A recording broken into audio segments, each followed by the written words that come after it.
Assalamualaikum warahmatullahi wabarakatuh. Bagaimana kabar Anda hari ini? Kami Hayat TV kembali menjumpai Anda di Jurnal Kotim dan tim redaksi sudah menyiapkan informasi seputar Sampit Kabupaten Kota Waringin Timur. Selengkapnya bersama saya Muhammad Haikal.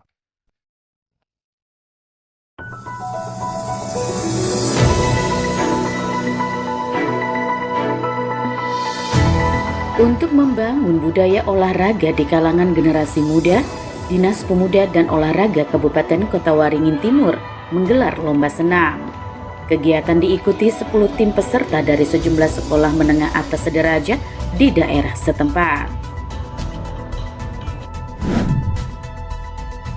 Komite Olahraga Nasional Indonesia Kabupaten Kota Waringin Timur saat ini dalam masa penataan ulang kepengurusan organisasi. Pengurus baru ditargetkan sudah terbentuk pada Juli mendatang melalui musyawarah olahraga kabupaten luar biasa.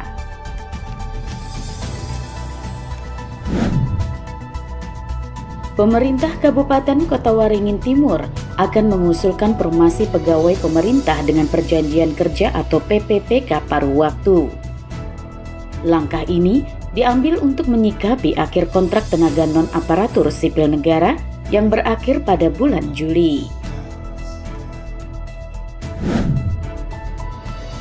Untuk mencegah penyalahgunaan narkoba di kalangan pelajar, pemerintah Kabupaten Kota Waringin Timur bersama Badan Narkotika Kabupaten melakukan sosialisasi serta deteksi dini melalui tes urin di lingkungan sekolah.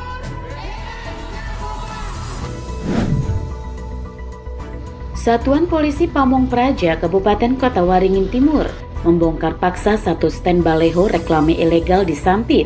Pembongkaran dilakukan setelah pelaku usaha mengabaikan teguran dan peringatan untuk membongkar secara mandiri.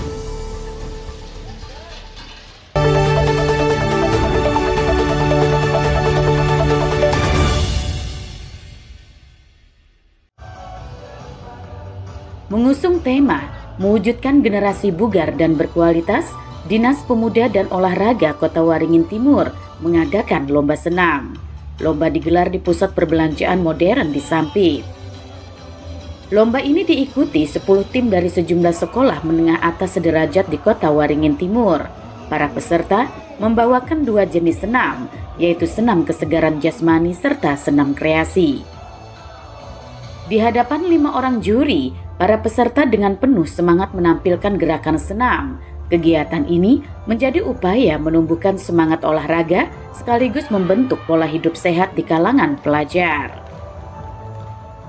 Tak hanya mengejar prestasi, lomba senam SKJ dan kreasi ini juga sebagai ajang pembudayaan olahraga yang dinilai sangat bermanfaat bagi kebugaran fisik dan kesehatan mental.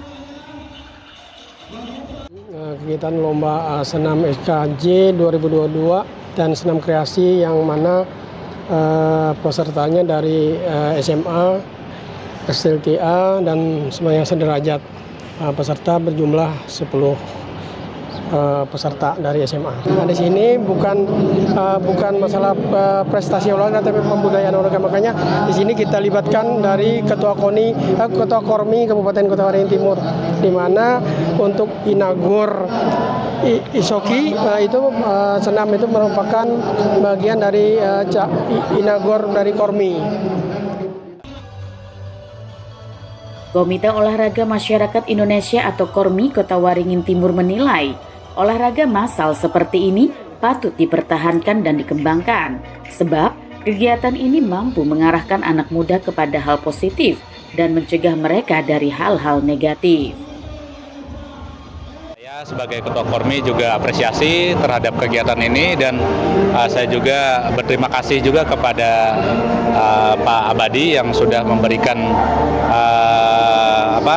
dana pokirnya untuk kemajuan olahraga yang ada di wilayah Kabupaten Kota Waringin Timur, terutama yang olahraga semacam ini, karena olahraga semacam ini adalah partisipan masyarakat itu luar biasa, karena memang tujuannya membugarkan masyarakat kita. Nah, supaya apa? Supaya hal-hal negatif bisa berkurang, anak-anak remaja kita fokus ke hal-hal yang positif. Salah satunya olahraga ini. Untuk diketahui, lomba senam SKJ dan kreasi ini terselenggara berkat adanya dukungan dana pokok pikiran dari salah satu anggota DPRD Kota Waringin Timur. Melalui lomba ini, diharapkan semangat berolahraga tak hanya tumbuh di kalangan pelajar, namun juga menjadi budaya di tengah masyarakat Kota Waringin Timur. Mashud Badarudin, Hayat TV.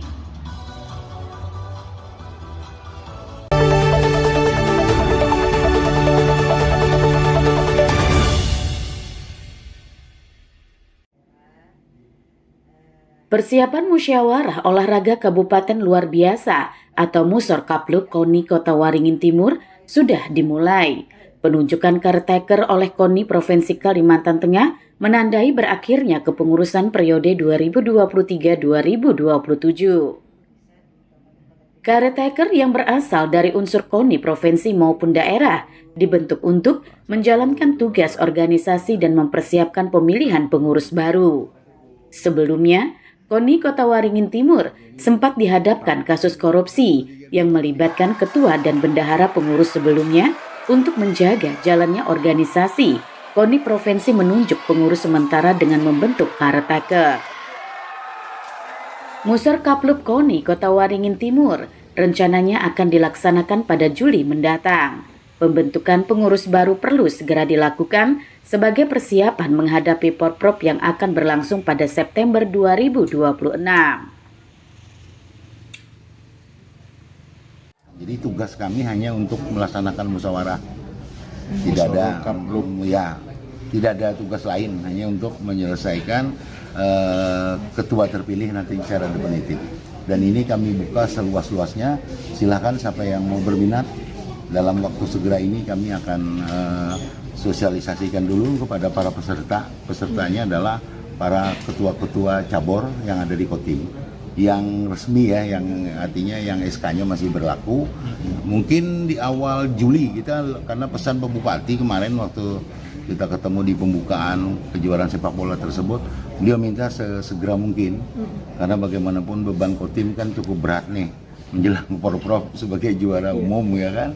Nah kalau kita lambat-lambat dianggap KONI belum ada kan, kasihanlah para atlet-atlet yang ada di Kotim. Caretaker memberikan jaminan bahwa mekanisme pemilihan akan dilaksanakan terbuka dan sesuai anggaran dasar dan rumah tangga organisasi. Dengan waktu persiapan yang semakin singkat, pembentukan pengurus baru KONI sangat penting untuk menjaga prestasi olahraga daerah. Pada tahun 2024 lalu, Kota Waringin Timur berhasil menoreh prestasi sebagai juara umum Porprov. Mashud Badarudin, Hayat TV.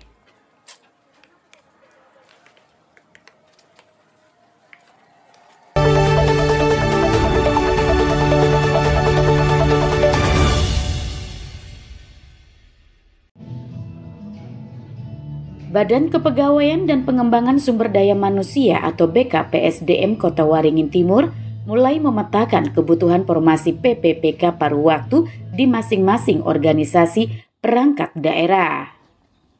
Pemetaan kebutuhan menjadi dasar untuk menentukan jumlah dan kualifikasi pegawai non-ASN atau tenaga kontrak yang dapat diangkat dalam formasi PPPK paruh waktu. Pendataan juga menjadi acuan bahwa pengangkatan PPPK paruh waktu dilakukan berdasarkan kebutuhan organisasi, serta menyesuaikan dengan formasi serta anggaran yang tersedia. Tenaga kontrak yang berhak mengisi formasi PPPK paruh waktu adalah mereka yang sudah terdata dalam database Badan Kepegawaian Negara, serta pernah mengikuti tes seleksi CPNS maupun PPPK. Saat ini terdapat lebih dari 2.000 tenaga kontrak di Kota Waringin Timur yang kontrak kerjanya berakhir pada bulan Juli. Pemerintah daerah berharap rekrumen PPPK paruh waktu dapat mengakomodasi seluruh tenaga kontrak yang ada.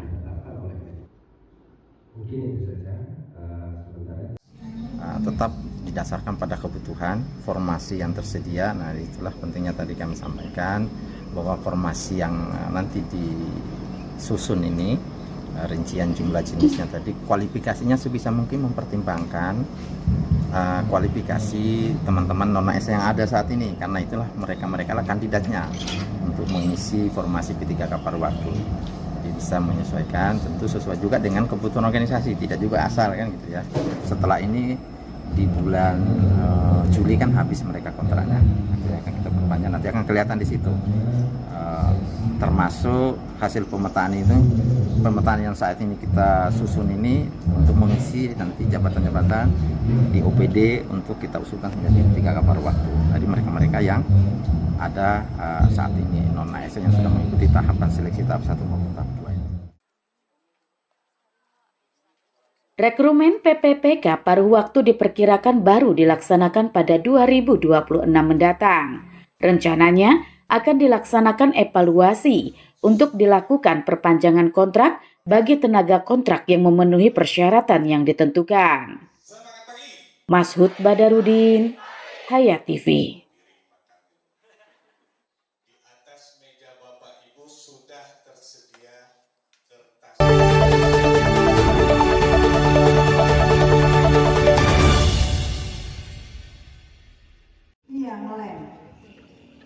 Sebanyak 323 pelajar SMKN 1 Cempaka mengikuti sosialisasi tentang bahaya penyalahgunaan narkoba serta obat-obatan terlarang. Sosialisasi dilakukan oleh Wakil Bupati Kota Waringin Timur, Irawati, yang juga merupakan Ketua Badan Narkotika Kabupaten. Kegiatan ini merupakan bagian dari program pencegahan pemberantasan penyalahgunaan dan peredaran gelap narkoba. Dalam kesempatan ini juga dilakukan tes urin narkoba kepada seluruh siswa. Kegiatan dilaksanakan mendadak tanpa pemberitahuan sehingga tidak ada siswa yang bisa menghindari pemeriksaan. Irawati menyebut sosialisasi serta tes urin bagi pelajar ini dilakukan sebagai upaya deteksi dini untuk membentengi generasi muda dari ancaman narkoba. Memang sangat ditekankan di sini bahwa pemerintah daerah hadir bagaimana anak-anak kita di sini bisa mengetahui akan bahaya obat-obatan terlarang itu sendiri. Jadi selain memberikan penjelasan jenis-jenis obat-obatan terlarang, tentunya juga melakukan tes urin karena kita ingin benar-benar apakah anak-anak kita ini anak-anak yang bersih yang tentunya memang benar-benar menjauhi obat-obatan terlarang itu sendiri, karena kita ingin mereka ini menjadi tentunya generasi penerus di masa depan menggantikan kami-kami ini untuk membangun Kabupaten Kota Waringin Timur. Tes urin juga diikuti 34 orang guru dan staf sekolah, termasuk kepala sekolah. Deteksi dini ini dinilai sangat penting untuk menjaga para siswa agar terhindar dari pengaruh buruk narkoba. Saya sangat berterima kasih sekali kepada Ibu Wakil Bupati, kemudian BNK, Polres Kotim yang mendukung terkait sosialisasi ini ya bertujuan agar menyiapkan generasi-generasi yang akan datang untuk menjadi generasi emas Indonesia. Harapannya yang pasti untuk seluruh peserta didik itu semuanya sehat jasmani, rohani ya, yang nantinya untuk mempersiapkan masa depan mereka. Jika ditemukan pelajar yang terindikasi positif narkoba atau obat-obatan terlarang, maka akan dilakukan pembinaan di bawah pengawasan Polres dan BNK bersama guru bimbingan konseling. Mashud Badarudin, Hayat TV.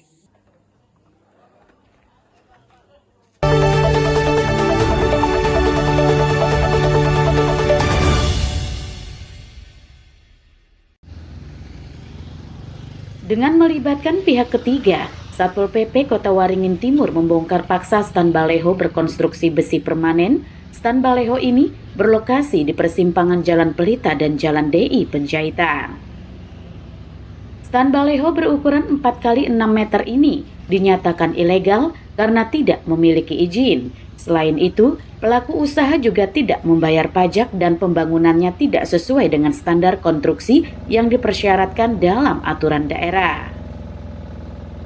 Pembongkaran dilakukan setelah melalui proses panjang. mulai dari teguran dari Dinas Perizinan serta 3 kali surat peringatan dari Satpol PP, hingga akhirnya diterbitkan surat perintah pembongkaran dari Bupati Kota Waringin Timur.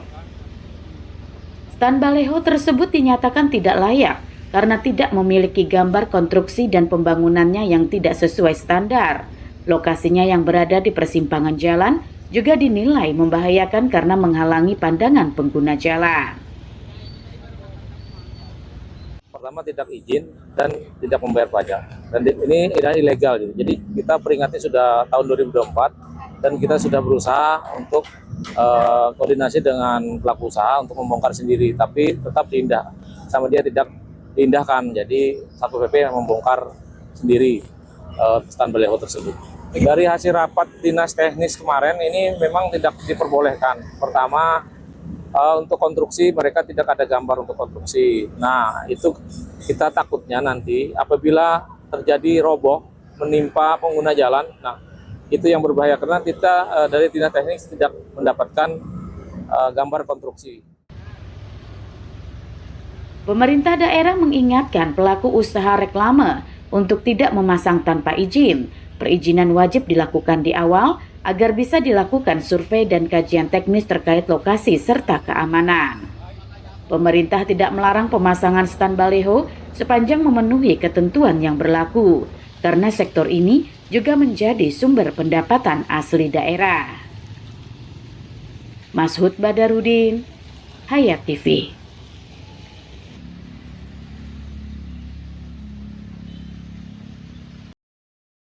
Sampai di sini ketemu kita di Jurnal Kotim kali ini pemirsa. Saya Muhammad Haikal dan kawan-kawan yang bertugas menyampaikan terima kasih atas perhatian Anda. Sampai ketemu lagi.